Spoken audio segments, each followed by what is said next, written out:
que ce soit également de la majorité. Donc tout cela mu doon marmite boo xam ne éventuellement day créer lu ñuy wax propagation. Et ce qu'il faudrait savoir, tout à l'heure monsieur Ndour demandait fan la ñuy yem. Mun nañ ne il y a pas de spécialiste Covid. Sortons ça de notre tête. C'est un virus qui interpelle tous les corps de métier, que ce soit le virologue, l'épidémiologiste, comment dirais-je, l'assistante sociale, le directeur d'hôpital. Il n'y a pas de spécialiste Covid. Lu bees la man d'ailleurs bañ may njëkk a interpellé dans les plateaux de télé je disais que mënuñu ŋàññ un président de la République lu bees la lu mu xamul. Tous les États du monde ont tâtonné ñii dañuy wax lii tey ñuy wax suba. Les scientifiques également ont tâtonné. On voit souvent des médecins parler des inepties dans les trucs parce que virus la lu nga xamul. Maintenant durant un an heureusement on a eu beaucoup d'informations de la part de la Chine. Xam nañ aujourd'hui comment ça se passe.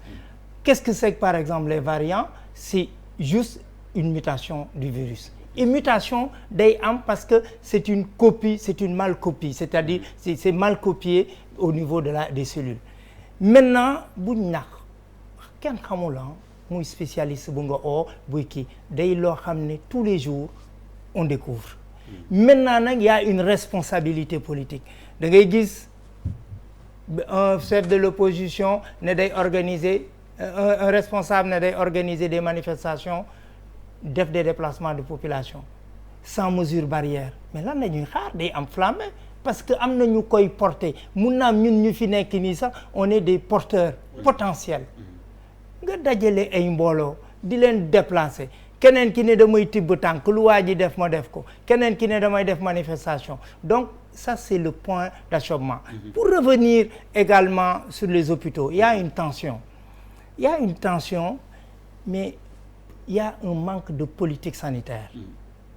On a eu assez de recul nit ñi waruñu woon critiquer les autorités mais aujourd'hui mun nañ ne nos autorités n'ont pas été prévoyants bañ ne mbas mi am na dañ ne nañ mobiliser wu nit ñi am nañ 1000 milliards mais 1000 milliards yi si lan lañ ko dépenser je demande 1000 milliards seen amuñ hôpital aujourd'hui effectivement ñu ne dañuy defi prochainement Dakar en 2022 day am production de vaccins mais ce sera tard mes chers amis parce que fii ñu toll nii mbas mi de plus en plus nit ñi mu ngi leen di dal maintenant il y a une seule chose et muy vaccination et malheureusement ce sera le deuxième point je vois des médecins qui disent que man vacciné wu ma test la kii tout ça ce sont des inepties aujourd'hui lenn lañ xam et la seule solution qu'on a c'est le vaccin nañ vacciné wu également nos autorités qui prennent la responsabilité parce que li ngeen di wax ni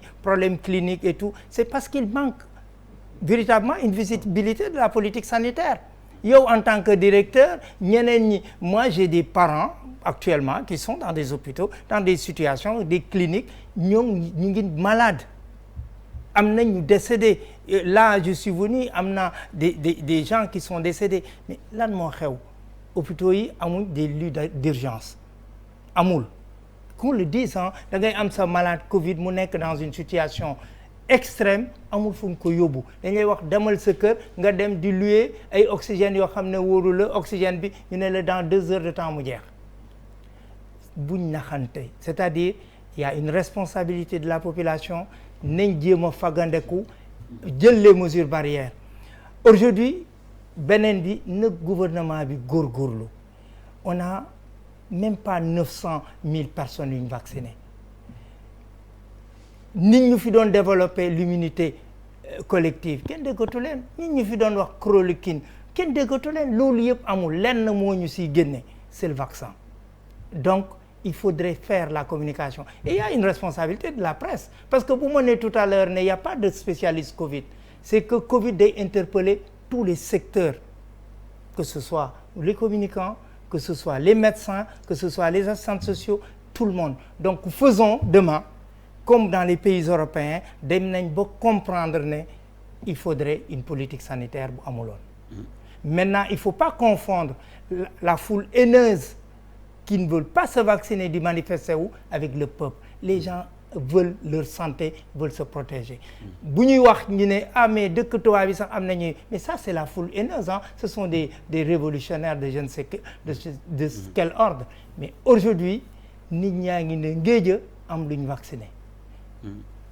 On est précisément à 977 125 personnes qui ont au moins reçu une dose de vaccin depuis le lancement le 23 février dernier.